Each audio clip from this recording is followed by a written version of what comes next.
İzmir dağlarında çiçekler açar, İzmir dağlarında çiçekler açar, altın güneş orada sıyırmalar saçar, altın güneş orada sıyırmalar saçar. Boz olmuş düşmanlar yel gibi kaçar, boz olmuş düşmanlar yel gibi kaçar. Yaşa Mustafa Kemal Paşa yaşa, adın yazılacak mücevher taşa. Yaşa Mustafa Kemal Paşa yaşa, adın yazılacak mücevher taşa.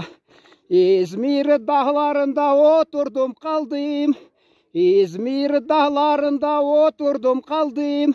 Şehit olanların defteri yazdım, şehit olanların defteri yazdım. Öksüz yavruları bağrıma bastım, öksüz yavruları bağrıma bastım. Yaşa Mustafa Kemal Paşa yaşa, adın yazılacak mücevher taşa. Yaşa Mustafa Kemal Paşa yaşa, adın yazılacak mücevher taşa. Yaşa Türkiye!